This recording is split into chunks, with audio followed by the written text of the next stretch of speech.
हा कोणा दिसत नाही.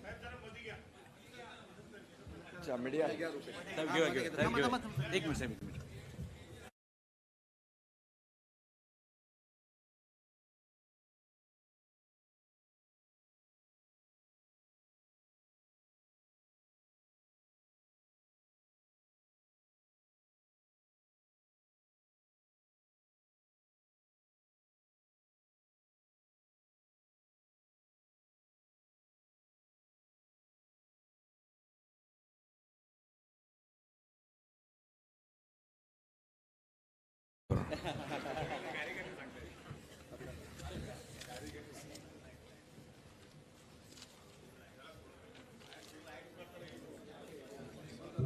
छत्रपती शिवाजी महाराज की जय भवानी. आजच्या या सभेला उपस्थित खरं म्हणजे मगाशीच आपण अजितदादांना श्रद्धांजली वाहिलेली आहे. राज्याचे आमचे सहकारी उपमुख्यमंत्री अजितदादांचं अकाली निधन झालं. एक दिलखुलास मनमिळावू स्पष्ट वक्ता आपल्यामध्ये नाही आहे आणि अशा या दुःखाचं सावट असताना या कठीण परिस्थितीमध्ये निवडणुकाही आहेत. निवडणुकाही आपल्याला टाळता येत नाहीत. या निवडणुका कार्यकर्त्यांच्या आहेत. नेत्यांच्या निवडणुका लोकसभा विधानसभा झालेल्या आहेत आणि हेच कार्यकर्ते आपल्या खासदार आमदारांच्या निवडणुकीमध्ये काम करत असतात. आणि म्हणून अशा परिस्थितीत देखील कार्यकर्त्यांची भावना असते की नेत्यांनी आमच्या प्रमुख मंडळींनी आमच्या निवडणुकांमध्ये प्रचाराला यावं. आणि म्हणून मी या ठिकाणी आपल्याला विनंती करायला आलेलो आहे की या कार्यकर्त्यांना आपल्याला निवडून द्यायचं आहे. शिवसेना भाजपा RPIचे सर्व पदाधिकारी आज व्यासपीठावर आहेत आणि या सभागृहात देखील सर्व महायुतीचे कार्यकर्ते पदाधिकारी या मेळाव्याला उपस्थित आहेत. खरं म्हणजे हे कार्यकर्तेच आपल्याला विजय मिळवून देत असतात, यश मिळवून देत असतात. आणि म्हणून कार्यकर्ता महत्त्वाचा असतो प्रत्येक पक्षामध्ये. आणि म्हणून मगाशी आपल्या सदा चव्हाण यांनी सांगितलं कार्यकर्त्यांची निवडणूक आहे. कार्यकर्त्यांच्या निवडणुकीमध्ये आपण सगळे जसं आपल्या निवडणुकीमध्ये काम करतो तसंच काम या निवडणुकीत देखील करावं. खरं म्हणजे चिपळूण ही भूमी ऐतिहासिक भूमी आहे, पवित्र भूमी आहे. खऱ्या अर्थाने आज कोकण आणि शिवसेना महायुती जे काही नातं आपण पाहतोय हे अतिशय जिव्हाळ्याचं नातं आहे आणि अतिशय निसर्ग समृद्ध असं कोकण, नारळ, पोफळी, कोकम, आंबा, काजू या सर्व बागांमुळे समृद्ध झालेलं आहे कोकण आहे. शिवसेना प्रमुख आणि कोकणाचं एक आगळंवेगळं नातं होतं. शिवसेनेचा जन्म मुंबईत झाला असला तरी सुद्धा शिवसेनेची नाळ मात्र कोकणात पुरलेली आहे. हे एक समीकरण गेल्या अनेक वर्ष आपण पाहतोय. कोकणाने देखील बाळासाहेबांवर प्रेम केलं, शिवसेनेवर प्रेम केलं, महायुतीवर प्रेम केलं आणि बाळासाहेबांनी देखील कोकणावर भरभरून प्रेम केलं. आज आपण या ठिकाणी निवडणुका जिल्हा परिषद आणि पंचायत समितीच्या लढवतोय. या जिल्हा परिषदमध्ये देखील मला वाटतं मागची चिपळूण नगर परिषद तर तुम्ही जिंकली, नगराध्यक्षही आला आणि नगरसेवक पण आले. अनेक इतिहास घडवला आणि या जिल्हा परिषदमध्ये पण कोणीतरी बिनविरोध आलाय का पंचायत समितीमध्ये? इथे कोकणात देखील काही ठिकाणी आपले महायुतीचे लोक आलेत. खरं म्हणजे झालेल्या विधानसभेच्या निवडणुका आपण पाहिल्या. लाडक्या बहिणी इकडे मोठ्या संख्येने आहेत आणि लाडक्या बहिणींनी विधानसभेत चमत्कार घडवला. खरं म्हणजे लोकसभेमध्ये आपण निकाल पाहिला होता, पण अगदी उलटा निकाल चमत्कार लाडक्या बहिणींनी विधानसभेत दाखवला आणि 232 आमदार महायुतीचे निवडून आले. हा या महाराष्ट्रातला इतिहास आहे. आतापर्यंतच्या महाराष्ट्राच्या इतिहासामध्ये कधीही 232 जागा आल्या नव्हत्या. त्या माझ्या लाडक्या बहिणी आणि लाडक्या भावांमुळे हे शक्य झालं आणि त्यामुळे आपल्या मनापासून मी धन्यवाद देतो. खरं म्हणजे मुख्यमंत्री मी असताना 2.5 वर्ष जे काम केलं ते आपल्या समोर आहे. आता अनेक लोकांनी सांगितलं यासाठी निधी दिला, यासाठी निधी दिला. मला तर खरंच काहीच माहीत नाही आहे. माझ्याकडे आला त्याला मी निधी दिला, तो चांगल्या कामासाठी वापरावा एवढीच माझी अपेक्षा होती. आणि म्हणे कधी पक्षभेद केला नाही. जे जे आमदार माझ्याकडे यायचे, खासदार यायचे, त्यांना मी मुख्यमंत्री असताना पत्रावर सही करून द्यायचो. आणि त्यामुळेच या कोकणात देखील भरघोस असा निधी विकास कामांना या ठिकाणी देता आला. खरं म्हणजे विकास कामांना पैसे द्यायचे नाही तर कधी द्यायचे. आणि म्हणून मी मुख्यमंत्री असताना 2.5 वर्षाच्या कालावधीमध्ये अनेक विकास प्रकल्प आपण पुढे नेले, अनेक लोकाभिमुख कल्याणकारी योजना आपण पुढे नेल्या. 2.5 वर्षानंतर आता देवेंद्रजी काम पुढे नेत आहेत. आमची टीम म्हणून आम्ही काम करतोय. अजितदादा दुर्दैवाने आपल्यात नाहीत, पण ते देखील म्हणायचे की आतापर्यंतच्या महाराष्ट्राच्या इतिहासामध्ये सगळ्यात जास्त विकास कामांच्या पत्रावर सही करणारा मुख्यमंत्री कोण, तर एकनाथ शिंदे. आणि मलाही त्याचा समाधान आणि आनंद आहे, कारण माझ्या एका सहीमुळे अनेकांचे जीव वाचतायत, अनेक प्रकल्प सुरू होत आहेत. मी मुख्यमंत्री असताना मुख्यमंत्री सहायता निधीमधून 460 कोटी रुपये दिले आणि जवळपास 70 ते 80 हजार 90 हजार रुग्णांना त्याचा फायदा झाला. शेवटी हे पैसे लोकांचे आहेत. हे जो काही निधी मुख्यमंत्री सहायता निधी हा लोकांसाठीच वापरला पाहिजे आणि त्यांच्या जीव वाचवण्यासाठीच वापरला पाहिजे असा मानणारा मी कार्यकर्ता आहे. आणि म्हणून या ठिकाणी अनेक विकासाचे प्रकल्प या ठिकाणी आलेत. हे सभागृह देखील त्यातूनच झालं आहे. अनेक सभागृह या ठिकाणी झालेली आहेत. उदय सामंत यांनी मगाशी सांगितलं, पाणी पुरवठा योजना असेल, अनेक रस्त्यांची कामं असतील, अनेक लोकाभिमुख कल्याणकारी प्रकल्प असतील, योजना असतील, अनेक योजना. मगाशी कुठलं एक तुम्ही सांगितलं राहिलेलं होतं ते नगरपालिकेची. मला असं बोललं नगरपालिकेत निवडून दिल्यानंतर बसायला जागा पाहिजे की नाही, काम कुठून करणार. मी ताबडतोब पैसे दिले आणि जिल्हा परिषदेची देखील तजवीज करून ठेवलेली आहे आपण. त्यामुळे शेवटी लोकप्रतिनिधी म्हणून काम करत असताना चांगलं प्रशस्त सोयी सुविधांचं कार्यालय असलं पाहिजे. लोक येतात, लोकांच्या समस्या सुटल्या पाहिजे, त्यांना न्याय मिळाला पाहिजे, ही भावना प्रत्येकाने ठेवली पाहिजे. आणि म्हणूनच अशा या परिस्थितीमध्ये विकासाला आम्ही प्राधान्य दिलेलं आहे आणि विकास हाच आपला अजेंडा आहे. आणि म्हणून आजच्या या अशा परिस्थितीत देखील साधेपणाने आपण प्रचार करतोय.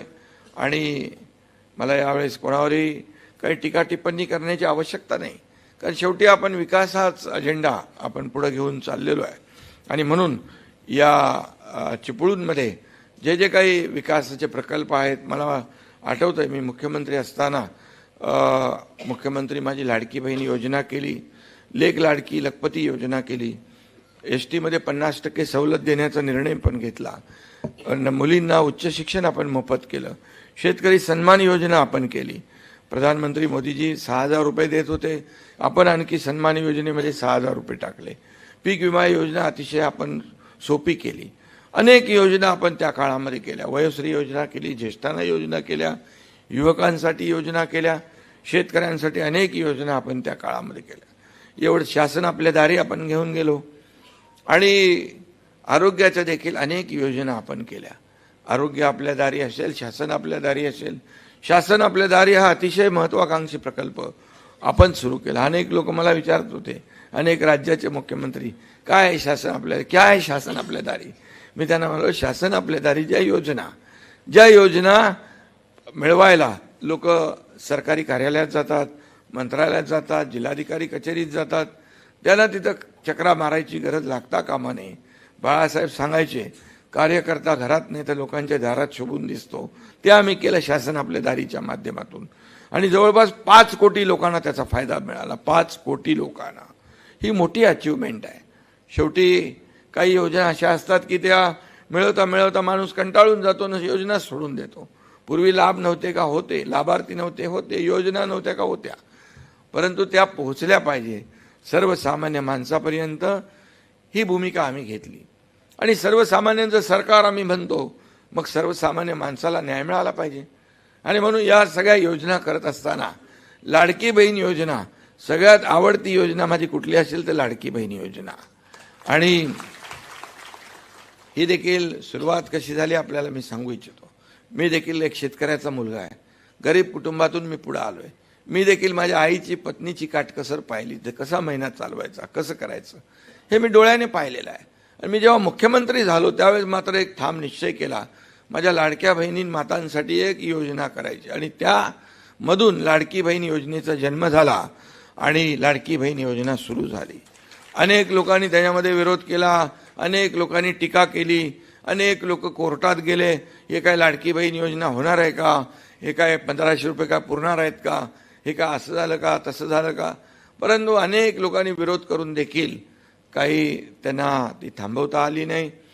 कारण मुख्यमंत्री पदावर एकनाथ शिंदे होता, माझ्याबरोबर देवेंद्रजी अजितदादा होते. आणि म्हणून ही योजना जी सुरू केली आम्ही, अतिशय यशस्वी योजना. ही योजना सुरू करणं मोठं धाडस होतं. किती खर्च वर्षाला माहीत आहे? 45,000 कोटी रुपये वर्षाला आपल्याला या योजनेला लागतात. 2.5 ते 3.25 कोटी महिला लाडक्या बहिणींना हा लाभ मिळतोय. आणि म्हणून ही योजना सुरू केल्यानंतर अनेक माझ्या लाडक्या बहिणींनी आपल्या प्रपंचाला साथ दिली, आपल्या कुटुंबाला आधार दिला. काही लाडक्या बहिणी एकत्र येऊन त्यांनी व्यवसाय सुरू केला, छोटा मोठा व्यवसाय सुरू केला, बचत गट काढले, क्रेडिट सोसायट्या काढल्या. अनेक सक्सेस स्टोरी आहेत.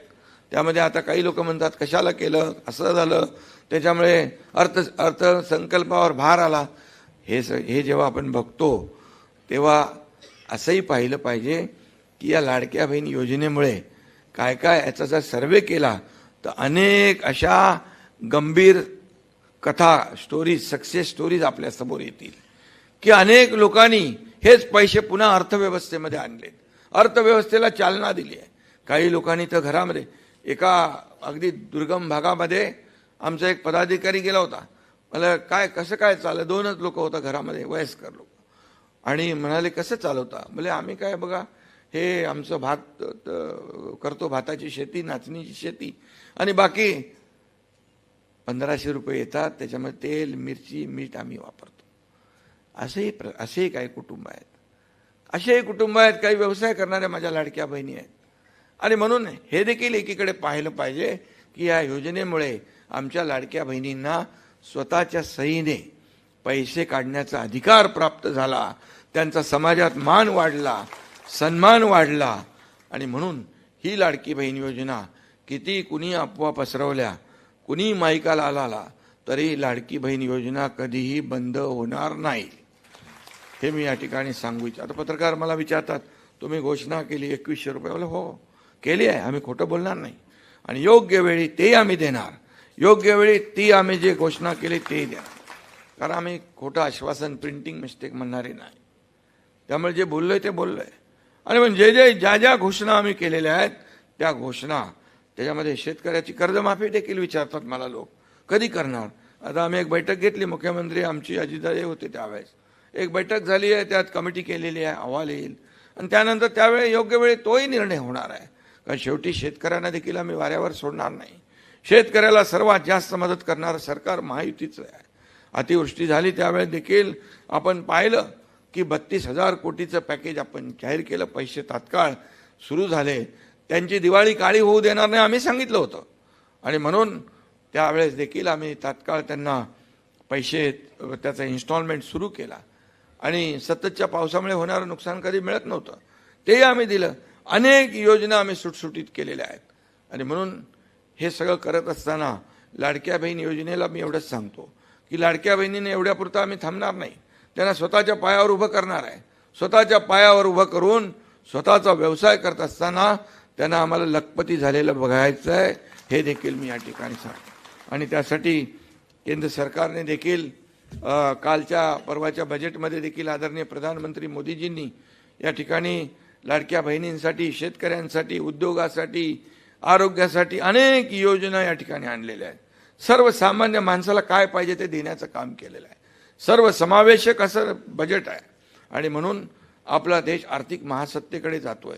आर्थिक महासत्तेकडे जातोय. तिकडे एक जाण्यासाठी एक दमदार पाऊल या बजेटच्या माध्यमातून टाकलेलं आहे आणि म्हणून हे देखील केंद्र आणि राज्य सरकार जे आहे हे सर्वसामान्य माणसाचा विचार करते आणि म्हणूनच मी आपल्याला एवढंच सांगेन की ज्या काही योजना आपण केलेल्या आहेत, या योजना आमचा 80% समाजकारण, 20% राजकारण. बाळासाहेबांनी जो मूलमंत्र दिला आहे, आनंदीगे साहेबांनी जो काही गुरुमंत्र दिलेला आहे, सर्वांची जिथं आपत्ती तिथे शिवसेना, जिथे संकट तिथे शिवसेना. इथं मला वाटतं महापूर होता तेव्हा मी आलो होतो या भागामध्ये, कोल्हापूरमध्ये होता तेव्हाही गेलो होतो, इथे आला त्याही वेळेस पूर आला, मी सगळी यंत्रणा घेऊन आलो होतो. शेवटी या छोट्या नगरपालिका आहेत, यांचा जीव छोटा आहे आणि संकट मोठा आहे आणि मग त्यावेळेस पूर्ण यंत्रणा या ठिकाणी आल्यानंतरही स्वच्छता, साफसफाई, या ठिकाणी त्या साथीचे आजार पसरले असते. तो आयुक्त शिव तर रडतच होता. म्हणजे ते एवढं सगळं बघून, एवढं सगळं संकट बघून मला काय करणार आहे, बा काळजी करू नको, एकनाथ शिंदे आलेला आहे, त्यामुळे काळजी करण्याचे कारण नाही. आणि त्यामुळे जिथं मोठमोठी कामं असतात, मोठी संकट येतात, तिथे आपण पोहोचतो. एरशाळवाडीसारखी घटना झाली, मी मुख्यमंत्री असताना तिथं पोहोचलो. शेवटी मुख्यमंत्री म्हणजे काय, सर्वसामान्य कार्यकर्त्याच्या मागं उभं राहणं, सर्वसामान्य माणसाच्या, जनतेच्या मागं उभं राहणं. मुख्यमंत्री पोहोचले की सगळी यंत्रणा पोहोचते. मला तिथं उदय सामंत वगैरे अनेक मंत्री होते, मला बोलले जाऊ नका तिकडे वरती, पार असा कडा होता, पण वरतीची परिस्थिती भयान होती. त्यावेळेस वादळ वारं होतं, धुकं होतं आणि अशा काळात ते मदत यंत्रणा काम करत होती, बचाव यंत्रणा काम करत होती. अतिशय वरती भयानक दृश्य होतं. ज्यांच्या घरातली लोक मयत झाली होती, मुलं मयत झाली, त्यांच्या आईवडिलांचा आक्रोश मी तिथे ऐकत होतो. फार मनाला वेदना देणारा ती परिस्थिती होती. एकीकडे वरून खाली काय आणायचा विषयच नाही आहे, सायकल पण जाऊ शकत नाही, फक्त चालत जायचं आहे. एकीकडे जे दगावलेले, मृत्यू झालेले, त्यांचे त्या खड्डे खरून त्याच्यामध्ये त्यांना दफन करण्याचं, गाडण्याचं काम, माती देण्याचं काम सुरू होतं. एकीकडे ढिगारा उपसण्याचं काम सुरू होतं. मग कसं काय एकनाथ शिंदे खाली उभं बसून माहिती घेऊ शकतो? हा एकनाथ शिंदे कार्यकर्ता आहे, कार्यकर्ता म्हणून काम करत होता. मुख्यमंत्री म्हणून होता तेव्हाही कार्यकर्ता म्हणून काम केलं, आजही कार्यकर्ता म्हणून काम करतोय, उद्याही कार्यकर्ता म्हणून काम करणार आहे. आणि म्हणूनच मी या कार्यकर्त्याच्या निवडणुकीमध्ये आलेलो आहे. कार्यकर्त्याची निवडणूक असते, हाच कार्यकर्ता आपल्याला मोठं करतो. हाच कार्यकर्ता प्रत्येक पक्षाचा बॅकबोन असतो आणि या कार्यकर्त्याच्या जीवावरच आपण सगळा डोलारा सांभाळत असतो. आणि म्हणून या कार्यकर्त्याच्या निवडणुका आहेत, ग्रामीण भागातल्या निवडणुका आहेत, जिल्हा परिषद, पंचायत समिती म्हणजे अगदी गावातल्या निवडणुका आहेत. आणि म्हणून या गावातल्या निवडणुका, गावाला विकासाकडे न्यायचं असेल आपल्याला, तर निश्चितपणे विश्वास तर आपण सगळ्यांनी दिला आहे.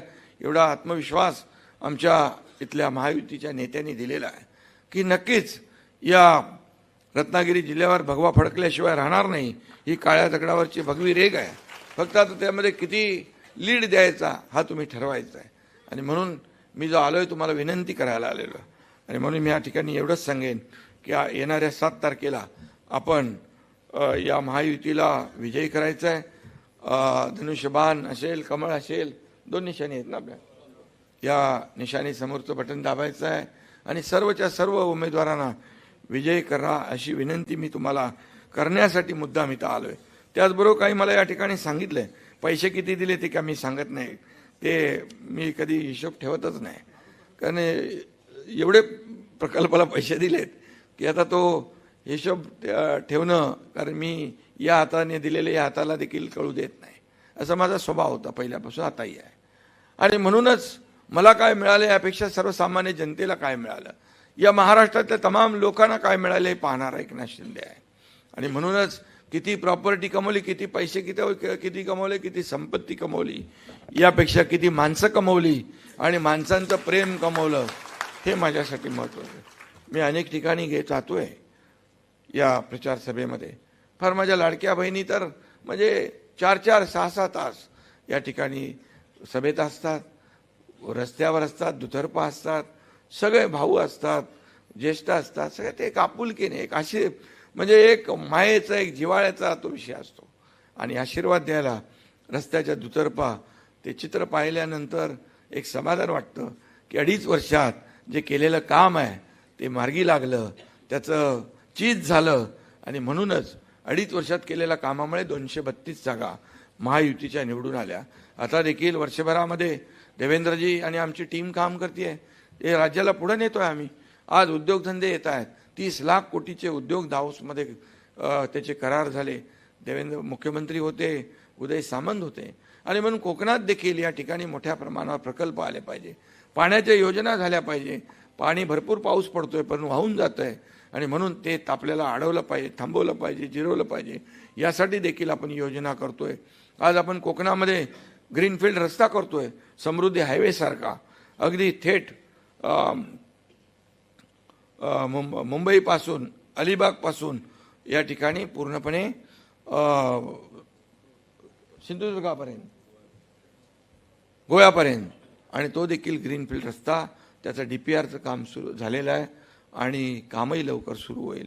या कोकणाच्या विकासासाठी देखील आपण एक प्राधिकरण करतोय, कोकण विकास प्राधिकरण. त्याला देखील बळ देतोय आपण. छोटे छोटे उद्योग या ठिकाणी आणायचे आहेत, मोठे उद्योग तर आहेतच. आणि परवाच्या बजेटमध्ये देखील काजू आणि आंब्यासाठी आणि मत्स्य व्यवसायासाठी देखील चालना दिलेली आहे. कोकणाला देखील यामध्ये प्राधान्य दिलेलं आहे, महाराष्ट्राला प्राधान्य दिलेलं आहे, रस्त्यांसाठी प्राधान्य दिलं आहे, रेल्वेसाठी प्राधान्य दिलेलं आहे. आणि म्हणून हे सगळं जे आहे हे आपण काम करत असताना डबल इंजिनचं सरकार म्हणून काम करत असतो. योगेशला थोडा वेगळा अनुभव आहे, पण तरी योगेश भक्कम आहे, चिंता करण्याची कारण नाही. आणि म्हणून हे जे काही डबल इंजिनचं सरकार आदरणीय प्रधानमंत्री नरेंद्र मोदीजी जे देशाला पुढे नेत आहेत आणि म्हणून महाराष्ट्राचं देखील त्याच्यामध्ये योगदान मोठं असलं पाहिजे. आणि म्हणून महाराष्ट्राला देखील आपण पुढे घेऊन चाललो आहे. आणि म्हणून या जिल्हा परिषद पंचायत समितीमध्ये देखील आपल्या हक्काचे लोक निवडून आल्यानंतर या भागाचा विकास होईल.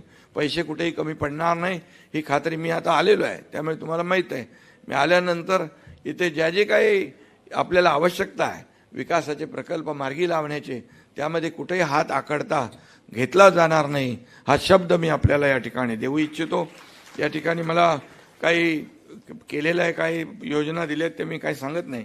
परंतु एक कुठे लक्ष्मी ऑर्गॅनिक कंपनी, ती काय ते प्रदूषण करते वाटतं आणि केमिकलची कंपनी आहे, ती आता बंद आहे का वाटतं ना, बंद असे ती जे जे काय प्रदूषण करणारे जे कारखाने आहेत तर मला उद्योग मंत्र्यांनी सांगितलं तर ती बिलकुल लोकांच्या आरोग्याला घातक आहे. ते कुठलंही काम सरकार करणार नाही. आणि म्हणून सर्वात आधी लोकांचं आरोग्य महत्त्वाचं आहे. आणि म्हणून या अशा ज्या काही प्रदूषण करणारे कारखाने आहेत त्यांना त्यावर आळा घातला जाईल हे देखील मी या ठिकाणी सांगू इच्छितो. त्याचबरोबर चिपळूण तालुक्यात भूस्खलन होते, त्या ठिकाणी संरक्षण भिंत बांधण्याची आवश्यकता आहे.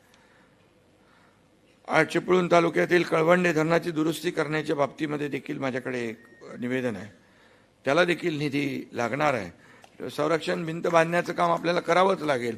शेवटी कुठल्याही परिस्थितीमध्ये भूस्खलन होऊन लोकांची जीवितहानी होऊ नये ही सरकारची जबाबदारी आहे, ती आपण पार पाडू. कळवंडे धरणासाठी जे काही लागेल त्यामध्ये देखील कुठेही कमी पैसे पडणार नाहीत हा देखील शब्द आपल्याला देतो. प्रादेशिक पर्यटन अथवा क वर्ग पर्यटनमधून तालुक्यामधल्या मोठ्या मंदिरांचं सुशोभीकरण जे आहे ते देखील झालं पाहिजे. यासाठी देखील आपली MSRDCची यंत्रणा काम करते आहे. त्यामध्ये देखील पर्यटन विभागाची यंत्रणा काम करते आहे, त्यामध्ये देखील कुठेही कमी पडणार नाही. महिला सक्षमीकरणाच्या दृष्टीने बचत गटांसाठी व्यावसायिक केंद्राची उभारणी, मी मगाशीच सांगितलं की महिला बचत गट जे आहेत त्यांना अधिक सक्षम करण्याची आवश्यकता आहे. आणि त्यांनी बनवलेल्या ज्या काही वस्तू आहेत त्या विकायच्या कुठे, आणि म्हणून अशा प्रकारची मॉलची आवश्यकता आहे, व्यावसायिक केंद्राची आवश्यकता आहे, त्यांना प्रशिक्षण देणारी केंद्रांची देखील आवश्यकता आहे. आणि म्हणून आपण ठरवलेलं आहे लखपती दीदी योजना या ठिकाणी आपण पुढे आणतोय. आणि म्हणूनच या सर्व माध्यमातून महिलांना सक्षम करणं, युवकांना सक्षम करणं, शेतकऱ्यांना आधार देणं, या ज्येष्ठांना आधार देणं, हे सगळं आता परिवहन सेवेतून ती तीर्थयात्रा बंद झाली योजना, आता म्हणजे स्लो आहे. आपण ते आता परिवहनने तीर्थाटन काहीतरी योजना केली आहे. मी परिवहन मंत्र्यांना सांगितलं रे बाबा हे सुरू करा, तर ते देखील आता सुरू झालेलं आहे. तीर्थक्षेत्र कुठे कुठे जे ज्येष्ठांना जायचं असेल तर आपल्या त्या ST मधून जशी 50% सवलत माझ्या लाडक्या बहिणींना दिली, ज्येष्ठांना तर आपण मोफत केलंय, पण या तीर्थक्षेत्र जे आहे ते दर्शन त्यासाठी देखील आपण योजना केली. नवीन किती योजना केलेल्या आहेत आपण. त्यामुळे आपण एवढंच काम करायचं आहे की सरकारने केलेल्या योजना लोकांपर्यंत पोचवा आणि जे त्या भागातल्या काही समस्या आहेत त्या आमच्यापर्यंत पोचवा.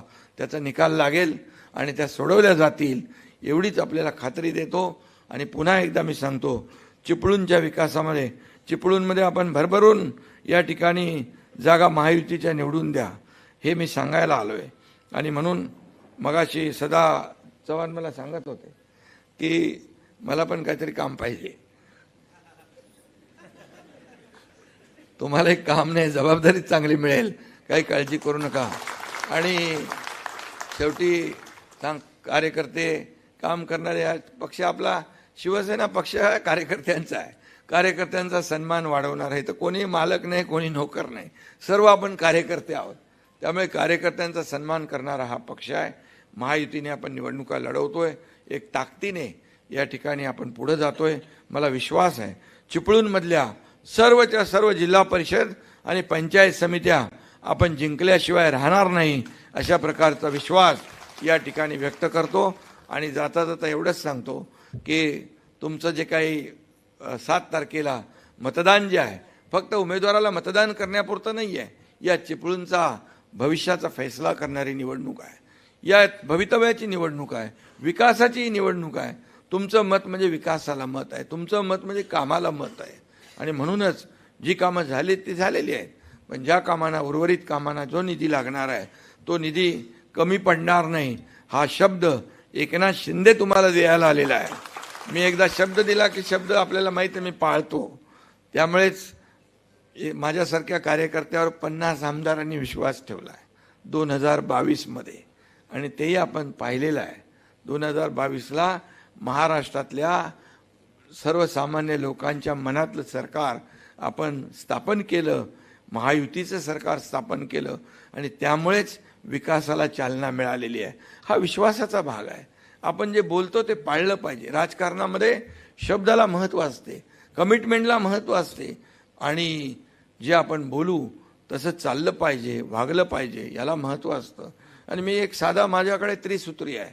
ॲक्सेसिबिलिटी आहे, माझी सिम्प्लिसिटी आहे आणि क्रेडिबिलिटी आहे. 3 विषयावर माझं काम चालू आहे. आणि म्हणून राजकारणामध्ये क्रेडिबिलिटी म्हणजे विश्वासार्हता सगळ्यात महत्त्वाची आहे. ती आपल्याला गमावता कामा नये. बाळासाहेब नेहमी सांगायचे, सत्ता येते, सत्ता जाते, पुन्हा येते, पण नाव गेलं की पुन्हा येत नाही. आणि म्हणून ते नाव टिकवण्याचं काम आपल्याला प्रत्येकाने केलं पाहिजे, अशा प्रकारची भावना या ठिकाणी व्यक्त करतो. पुन्हा एकदा आपल्या सगळ्यांना मनापासून धन्यवाद. 7 तारखेला जिथं धनुष्यबाण आहे तिथे धनुष्यबाणासमोरचं बटन दाबा, जिथं कमळ आहे कमळासमोरचं बटन दाबा. आणि या सर्वच्या सर्व उमेदवारांना